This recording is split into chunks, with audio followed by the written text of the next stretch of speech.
Hey guys, I'm here with Brandon Deonarine, the current Trinidad and Tobago national champion.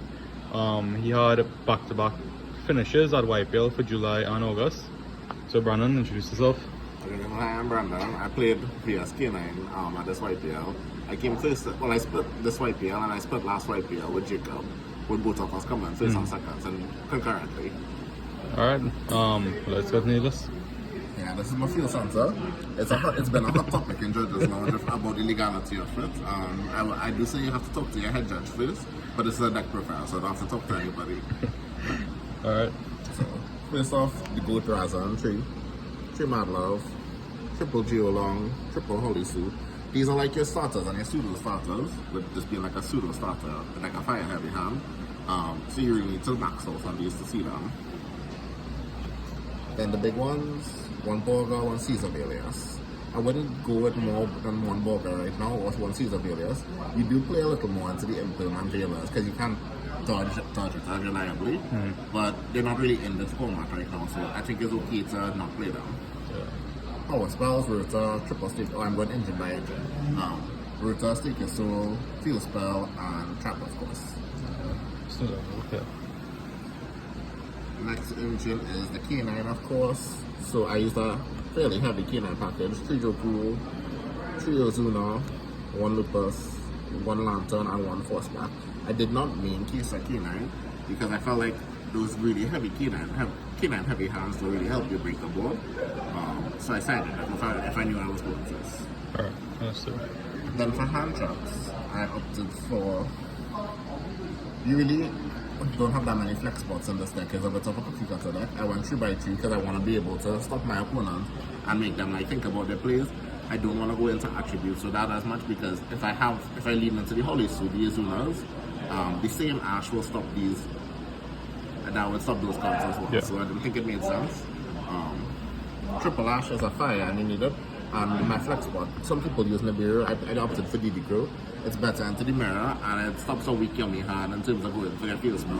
But the main thing is in the mirror match because a lot of the times that rock add back is super important to get your engine going. Yeah, and well, you stop Lupus on the Izuna, don't find the play with 3 cards in Yeah, hand. exactly. You can stop the Lupus stuff as well. Yeah. So now for extra deck, I've been punished so hard by not having out for Babuska, so I opted for Virus Swordsman.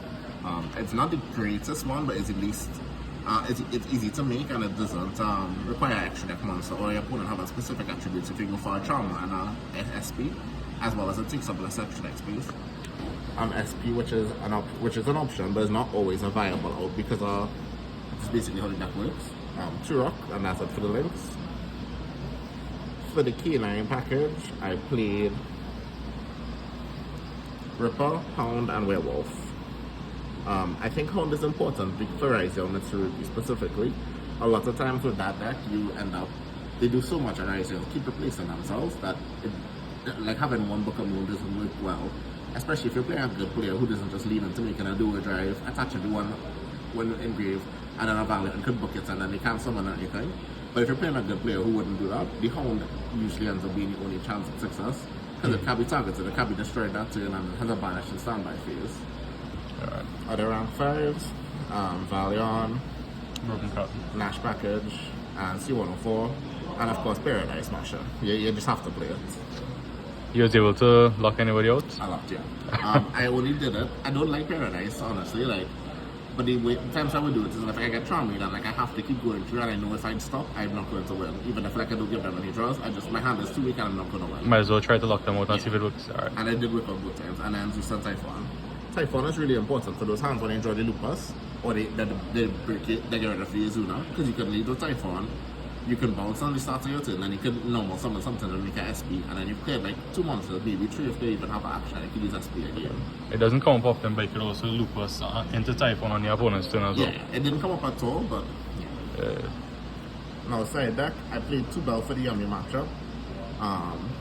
Followed by Tactics. Case for K9 I talked about, and 1 Feather Duster. Tikaboo, Muse, triple Drew, and then the Spice, triple Fenrir. Triple Fenrir, Fenrir going first and second? First and second. So how this works great is like it threatens a lot in Yummy, remember that Yummy Surprise needs to bounce 2 cards specifically. So sometimes your special and Fenrir not using effect and then go into battle and threatening their field spell, forcing them to go into Cookie to book.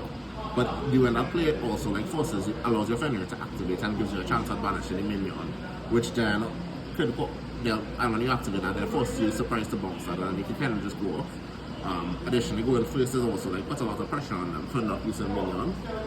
And in the mirror match especially, so this is less good than Pancratops into Yummy, but in the mirror match, this is where this really shines.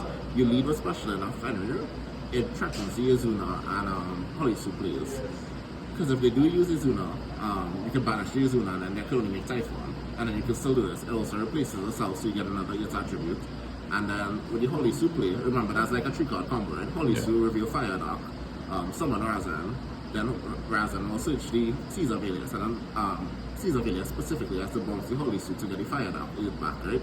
So if they summon Holy Su and then your Fenrir banish the Holy Su, you break that. And they may have the one pop from Razan, but you still haven't used your normal summon or anything. You could even have another Fenrir, or you could just have your normal combo to play with from there.